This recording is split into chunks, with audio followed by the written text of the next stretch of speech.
Alright, here we go again.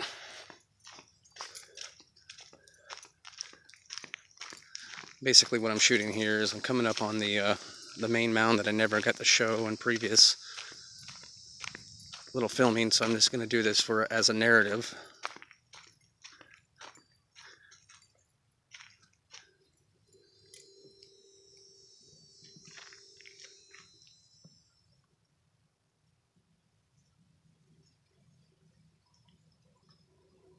Alright, well, I mean, it's basically saying that it's like just over 1,000 years old, which is complete nonsense.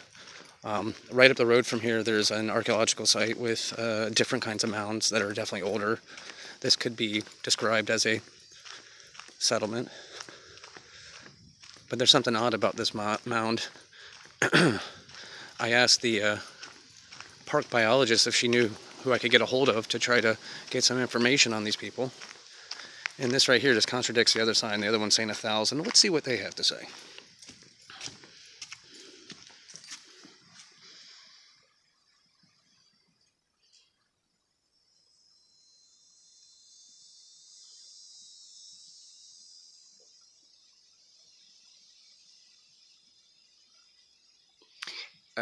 Just like I thought. It's now saying that it's over 1,500 years old.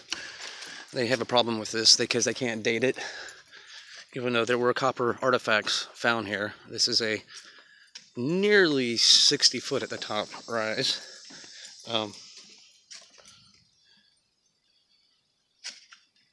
Right here in Manatee, Florida. An amazing place, ecologically speaking. It's weird. The settlers in the 1800s brought in all kinds of weird stuff.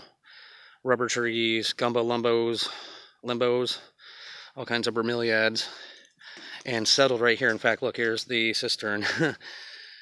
They built a house up here. It's now gone. Large pieces of block that they made. They really contaminated the site and literally dug into it.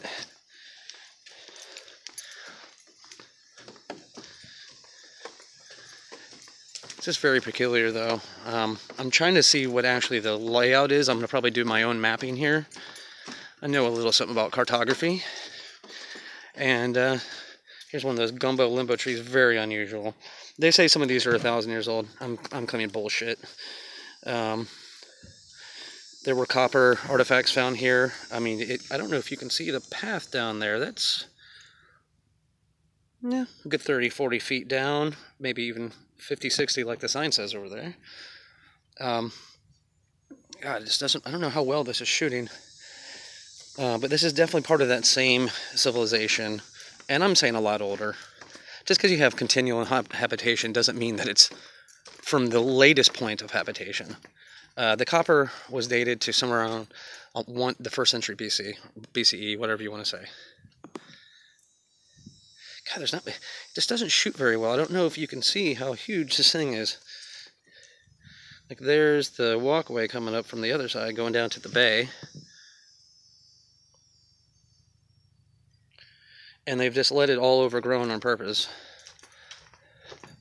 So that you can't tell that this mound actually might be in the shape of something. Once again, why is no one else, like, ever documenting this stuff? Why am I the only person? You know, here's what they say. They were using, this is the best example of why it's so freaking, here's the Calusa, Utica, Nawahasa, whatever you want to say. They're saying that you use stone tools. You know, here's them throwing the net. Look, they're throwing the net. The Timucua. And they didn't even live around here. Yeah, so they're just basing this all on assumption. These are new signs. Sorry, this is kind of my first point. This was after the hurricane. Just blew down all these huge trees up here. Here's absolute devastation on this side. And you can see it's very similar to Central America. Once again, why is the Mississippian culture and the mound builder culture, or Hopewell, or Edema, or Adena, because there's actually both spellings, just to let people know. I've had someone try to correct me on that. One's a place in Ohio, one represents a material culture. But I saw a satellite, or excuse me, an aerial photo of this from the 1950s, and it is almost an anthropological, or morphological type of looking thing. It looks like an animal. This is the horrible gravel little walkway they built here, and it corresponds with nothing. And yeah, they say, oh, look, here's a state archaeological site. Collection of destruction of any kind is prohibited. Yeah, no shit. I mean, who does that? People were doing that, especially where I'm from in Brevard. I used to find it out in the woods all the time where they were digging in all kinds of weird rises. I know what they were doing. And there was artifacts just laying on the ground out there, of course. Here's a rise of about 20, 30 feet. See, the main mound appears to be the main body, and it almost looks like a tail or something comes around here and starts swooping around. I mean, I don't know how well this is actually shooting. Here's looking up the hill. I mean, there's not really much here, and this is what sucks. They let this crap overgrow. They call this, native, flora. Oh, we can't touch it. Yes, you can. This is an archaeological site. You've cleared it once. Why can't you do it again? Why don't you keep it clear? This is I mean, I don't know probably not a lot shooting very clearly through here. But what's very annoying and frustrating about a site like this is that they don't document very well. They put this fill crap down everywhere, and this confuses everything because there's shells in that. And there were shell tools, and I have no problem with the Calusa using shell tools. I have a problem with these other cultures using shell tools. Why? Because they had copper. They were at least Copper Age. Here's looking up. God, you just cannot tell in perspective that that's the ridge up there.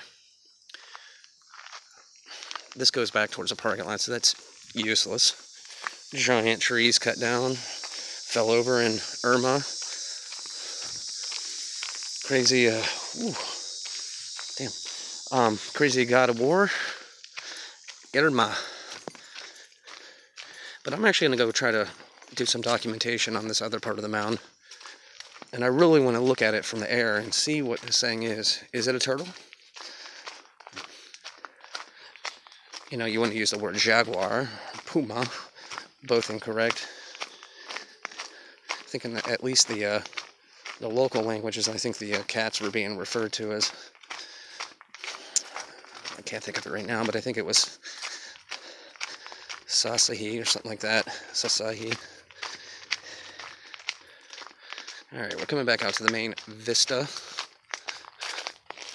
There's the main mound, and see how it actually starts over there. It goes along this area. I mean, that's approximately 150 feet. It then turns. Now we're not going directly west. That's facing east. This is directly north. It will wrap around. God, you can't see anything because of the foliage. This is almost useless. Once again, like I said, a very frustrating thing about this. They call it a temple mound. I'd like for them to prove it. Don't know if we really know what was going on here. It could be. And maybe they would even agree with... Oh, here's a great look. This is what I've been trying to show everybody. Here's a picture of it. There's the causeway all the way out to Lookout Mound. Do you see the lagoons and everything? Way down here is where we're at. Oh, they have a little circle. And actually further to the north, which they don't show on the map, is another island exactly like this with lagoons cut out. There's approximately a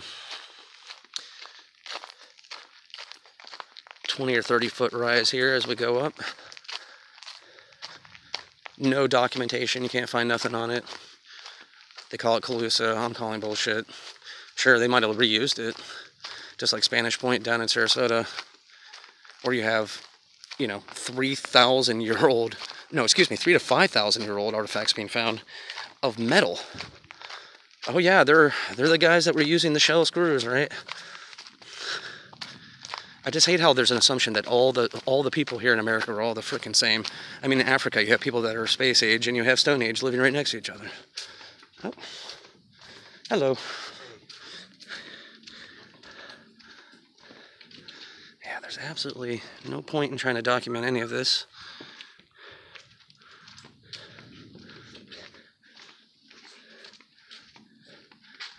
Gorgeous shot of the bay. Once again, a rise right on the bay. There's huge blast marks on the side of the mound over here that obviously show that something happened here. It was probably either the settlers trying to dynamite into the middle of this, looking for, you know, treasure. I don't know why they always assume there's gold. It's ridiculous. Just one or two cultures actually possessed any of that. And then there's the edema. There's the Hope Well. There's the mound builder. I don't know if you guys can see that. There's even larger rise over there. It probably goes down 15 to 20 feet and then goes back up, and we're already up. So there's some decent